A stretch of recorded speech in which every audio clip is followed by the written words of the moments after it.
রামনবমীর শোভাযাত্রা অনুষ্ঠিত হলো মাথাভাঙ্গা শহরে। বৃহস্পতিবার বিকেল 5টা নাগাদ মাথাভাঙ্গা শহর ব্লক তৃণমূল যুব পক্ষ থেকে এদিন শোভাযাত্রার মাধ্যমে রামনবমী পালন করা হলো। এই সময় যাত্রায় উপস্থিত ছিলেন মাথাভাঙ্গা বিধানসভা কেন্দ্রের তৃণমূল প্রার্থী সাবলু বর্মন, তৃণমূল জেলা চেয়ারম্যান গিরেন্দ্রনাথ বর্মন, প্রাক্তন মন্ত্রী বিনয় কৃষ্ণ বর্মন প্রমুখ।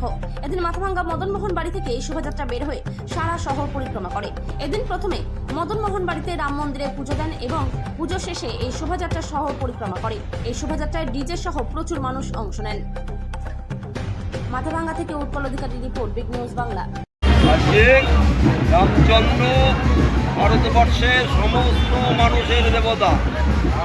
একটি দল রামচন্দ্র শ্রীরামচন্দ্রকে বগলদাবা করে নিয়েছে, রামচন্দ্রটাকে তাদের বিজেপি দলের।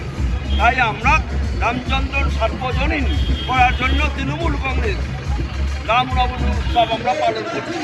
রামনবমীতে আমার একটাই বার্তা, রাম কোনো একার কোনো মানুষের নয়, ব্যক্তির নয়। রামচন্দ্র একজন দশাবতারের এক অবতার। রাম যেন সার্বজনীন, যে কোনো দল, যে কোনো ধর্মের মানুষ রামকে উপাসনা করতে পারে। তাই আমরা রামচন্দ্রকে একটা দলের কুক্ষিগত থেকে বাঁচানোর জন্যই তৃণমূল কংগ্রেস আজকে আমরা রামনবমী উৎসব সাড়ম্বরে উদযাপন করছি।